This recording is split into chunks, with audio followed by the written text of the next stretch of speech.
Hi hello friends, welcome back to Media Talks. நான் உங்கள் மௌனிகா. ஆஃப்டர் ஏ லாங் கேப்க்கு அப்புறம் அஜய் இஸ் பேக்.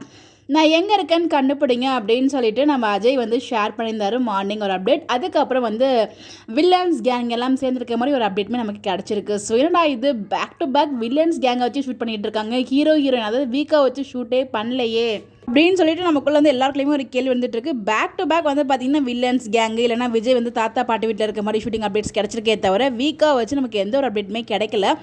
என்ன தான் பண்ணிட்டு இருக்காங்கன்னு தெரியல, ஒன்றுமே புரிய மாட்டேங்குது. எதை நினச்சாலே பயமாக இருக்குது, என்ன பண்ண போகிறாங்க அப்படின்னு நினச்சாலே செம்மையாக பயமாக இருக்குது. எங்கே கொண்டு போய் நிப்பாட்ட போகிறாங்கன்னு தெரியல. விக்காக்கு அவ்வளோ பெரிய ஃபேன் பேஸ் இருந்துச்சு, அது ரொம்ப மொத்தமாக முடிச்சு விட போகிறாங்களா என்னன்னு தெரியல. ஏன்னா இப்போ வரைக்குமே எனக்கு வீக்காவோட எந்த ஒரு ஆப்ஷன் அப்டேட்டுமே கிடைக்கல. ஒரு கார் நடுவில் வந்து பார்த்திங்கன்னா மிட் நைட்டில் கார் போன மாதிரி நம்மளோட விஜய் காரை அதில் வந்து விஜயும் காவேரியும் உட்காந்துருக்க மாதிரி ஒரு சீக்வன்ஸ் மிட் நைட்டில் ஷூட் பண்ணியிருக்காங்க. இந்த ஒரு அப்டேட் மட்டும் தான் நமக்கு கிடச்சிருக்குன்னு நமக்கு டெலிகாஸ்ட் ஆகாமல் வீக்காவை பற்றின அப்டேட். அதை தவிர மற்ற எல்லாமே வந்து பார்த்திங்கன்னா விஜய் இல்லாமல் 4 days வந்து பார்த்திங்கன்னா காவேரி ஃபேமிலிக்கு அந்த ஒரு ஷூட்டிங் வந்து போச்சு. அதுக்கப்புறம் தாத்தா பாட்டி வீட்டில் ஷூட்டிங் போச்சு. இப்போ ஃபுல்லாக வில்லன்ஸ் கேங் மட்டும் தான் ஷூட்டிங் போயிட்டு இருக்க நமக்கு தெரியுது. ஸோ நியர்லி 3 காஸ்டியூம்ஸில் நம்ம வந்து ராகினியும் பசுவும் வந்து அப்டேட்ஸ் நமக்கு ஷேர் பண்ணியிருக்காங்க. அதே மாதிரி நம்ம வெளியில் 2 காஸ்டியூமில் வந்து அப்டேட் ஷேர் பண்ணியிருக்காங்க. ரெண்டுமே பசு வீட்டில் தான் ஷேர் பண்ணியிருக்காங்க.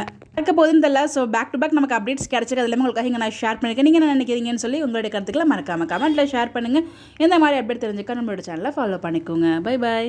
இதே வந்து ரியலில் பார்த்தீங்கன்னா ரொம்ப பாஸ்கரன் ரொம்பவே சூப்பராக அவருக்கு நிறைய டேலண்ட் இருக்குது. ஸோ டான்ஸ் செம்மையாக ஆடினார். நம்ம ரீசெண்டாக ஒரு ஷோவில் பார்த்துருப்போம், அண்டாக்கா கசம் ஷோவில். அதுக்கு முன்னாடி வந்து ஸ்டார்ட் மியூசிக்கில் ஏதோ சம்திங் ஷோவில் வந்து பார்த்தீங்கன்னா டைலாக் பேசியிருப்பாரு. அதுவுமே ரொம்ப சூப்பராக இருக்கும். எஸ்எஸ் ஃபேன்ஸ் மீட் வச்சுருந்தாங்க இல்லையா 500 எபிசோட் செலிப்ரேஷனுக்கு. அதுக்குமே வந்து ரொம்ப ஜென்டிலாக அழகாக வந்து பதில் சொல்லியிருப்பாரு.